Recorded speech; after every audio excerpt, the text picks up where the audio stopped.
Hi everyone, it's Ben with Los Padres Forest Watch, and we wanted to give you just a quick update about our Pine Mountain lawsuit. Of course, we know so many of you care about this project and want to protect Pine Mountain from the logging currently proposed by the United States Forest Service. This logging project was opposed by indigenous groups, conservation organizations, scientists, businesses, local governments, and members of the public who submitted 16,000 comments to the Forest Service. Those comments were largely ignored, and the project was pushed forward through a more streamlined environmental review process, which ultimately last year led Forest Watch and a coalition of conservation organizations, as well as the city of Ojai and county of Ventura, to file a lawsuit. About a week or so ago, we received a disappointing ruling in that case, and the federal judge unfortunately sided with the Forest Service's argument and ruled against us. So on the legal front, what does that mean now? We have a 60-day window to file a notice of appeal on that decision, and we're currently working with our legal team to explore that option. So stay tuned. We should have an update soon. We did want to respond to just a couple points that the Forest Service is making in their press releases about the ruling.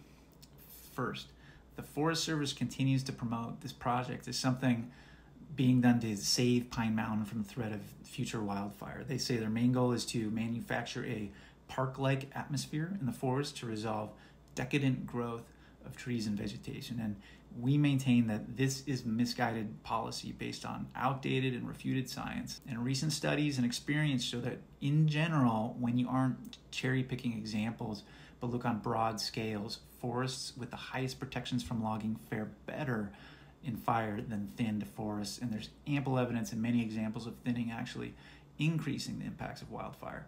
And if you want to learn more about this, about wildfire science, quote-unquote fuels reduction or forest thinning, and why these practices are not protecting communities or forests from wildfire, we have tons of info online.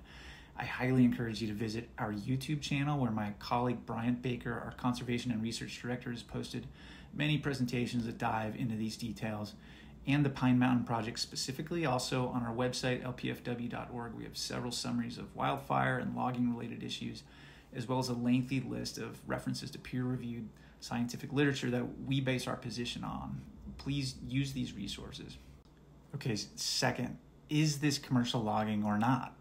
The current forest supervisor stated, "Let me be clear, this is not a commercial logging project," and asserts rather that they're trying to save Pine Mountain from wildfire.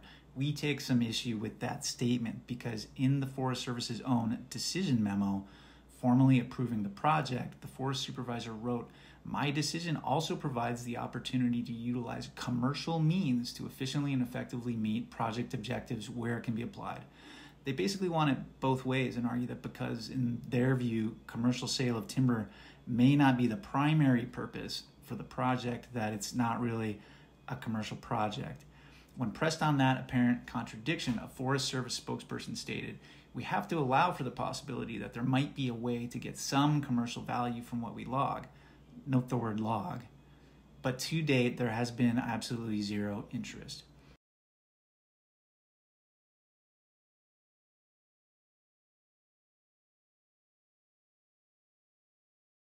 So to us, this sounds an awful lot like saying basically, it's not commercial logging, but if it is commercial logging, we'll take the money. On occasion, we receive criticism from individuals, typically individuals employed in some capacity by the forestry industry, and they accuse us of being misleading when we call these projects logging projects. They say, it's not logging, they have a number of names for it. They call it restoration or a healthy forest treatment or fuels reduction, forest resilience or thinning, whatever they like to call it. Here's the thing. It doesn't have to be a clear cut to be logging or even commercial logging.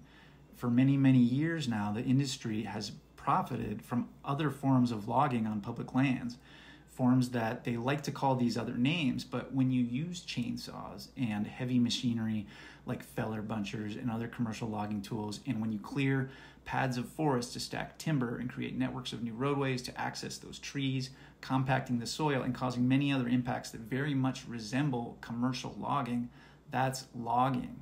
And the biggest, most vocal proponents in federal and state government of logging forests in the name of protecting forests is the logging industry and politicians advocating for it. Because whether a commercial enterprise is profiting directly by selling trees or whether that money is coming from taxpayers in the form of massive federal and state grants or subsidies, commercial enterprises are profiting from these projects that remove trees, both large and small, from forests on public lands. We call that commercial logging. Sometimes the Forest Service calls it that too.